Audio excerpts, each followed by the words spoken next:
जालौर के लेटा गांव में बनने वाला प्रसिद्ध खेसला आज अपनी बदहाली पर रो रहा है। कभी जालौर में सबसे ज्यादा पसंद किए जाने वाला खेसला आधुनिक जमाने में इतिहास के पन्नों में दर्ज होकर रह गया है।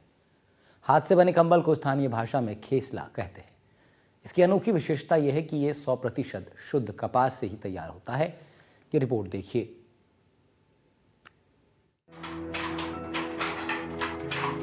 जालौर से लगभग 7-8 किलोमीटर की दूरी पर स्थित लेटा गांव अपने विशेष हस्तशिल्प उद्योग के लिए प्रसिद्ध है।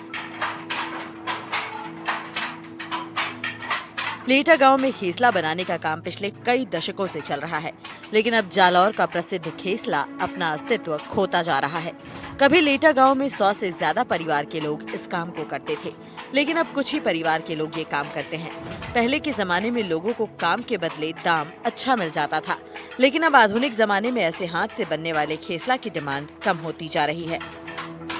जालौर के लेटा गांव में सदियों से खेसला बनाने का कार्य चल रहा है, जो परंपरागत तरीके से कर रहे हैं। सरकार द्वारा उन्हें कोई मदद नहीं मिली है आज तक, जिसके चलते इन लोगों ने अपने परिवार के सदस्यों को भी ये काम नहीं सिखाया है, क्योंकि इससे उनकी मजदूरी भी नहीं बनती है। इसके चलते लेटा का प्रसिद्ध खेसला कार्य लुप्त होता जा रहा है। इस वजह से इन लोगों ने आज तक अपने परिवार की अगली पीढ़ी को भी ये कार्य नहीं सिखाया है, क्योंकि इस कार्य से उनकी ना तो मजदूरी पूरी पड़ती है, जिसकी वजह से ये बात दूसरा काम करने जा रहे हैं। और प्रधानमंत्री जी द्वारा लोकल फॉर वोकल के लिए जो कार्य चल रहा है, उसके चलते अगर इन लोगों की मदद हो जाए तो ये कार्य हो सकता है कि आने वाले समय में जालौर के लिए एक अच्छा नाम कर सके। खेसले की कम होती डिमांड की वजह है इसकी कीमत। आज के समय में जितने दाम में खेसला मिलता है, उतने में आधुनिक मशीन से बने 4 शॉल आ जाते हैं। कारीगर कहते हैं कि सरकार से कोई सहयोग नहीं मिल पा रहा है। सरकार ने एक बार स्टेट हैंडलूम बनाया था और सारा सामान वहाँ बेचा जाता था। कारीगरों को कीमत भी अच्छी मिल जाती थी। साथ ही एक बनकर सोसाइटी भी बनाई गई थी, जो कारीगरों को कच्चा माल उपलब्ध करवाती थी और कारीगर माल तैयार करके स्टेट हैंडलूम में सामान भेज देते थे, लेकिन वो भी धीरे धीरे बंद हो गया। आपको क्या लगता है ये कार्य आपने क्यों बंद कर दिया? इसका कारण ये है, एक तो मशीनरीकरण आ गई और पावर लूम आ गए। इनका माल बिकते है तो हमारा माल नहीं बिकता है, जो हाथ से बना हुआ लेते नहीं, कम रेट में उसको पावर लूम वाले मिल जाते हैं और ये हाथ वाले नहीं लेते हैं। इसीलिए दिनों दिन ये लुप्त होते जा रहा है और इसमें कुछ मजदूरी भी नहीं मिलती है और सरकार की तरफ से हमारे कोई नहीं मिल रहा है पोसा है, और जो नौबार से वो कुछ जो मिलता है तो वो भी नहीं मिल रहा है।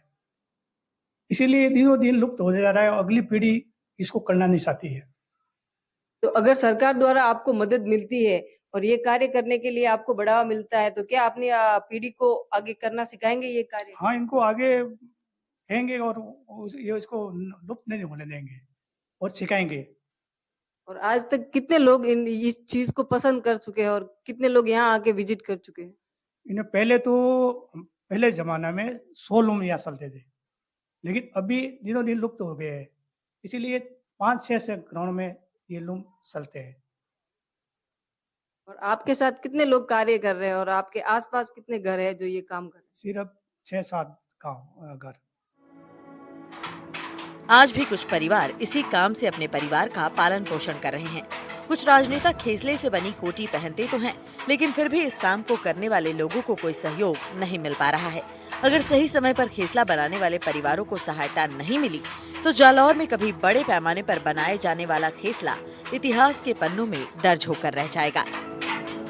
जो लेटा का प्रसिद्ध खेसला कार्य है, ये मुख्यमंत्री जी और कई नेताओं द्वारा भी पसंद किया गया है, लेकिन जिस प्रकार से हमारे प्रधानमंत्री जी ने एक मैसेज दिया था कि वोकल फॉर लोकल, इसी तरह अगर इनको भी ये मदद मिल जाती और ये कार्य एक अच्छे स्तर पर शुरू हो जाता, तो आगे ये अपनी पीढ़ी को ये कार्य शुरू करवा के इस काम को बढ़ाकर जालौर का नाम प्रसिद्ध कर सकते थे। और जो लेटा का ये प्रसिद्ध कार्य है, खेसला का कार्य, वो आने वाले समय में देश विदेशों में भी अपना नाम कर सकता है। मैं लता वैष्णव, NDTV न्यूज, जालौर।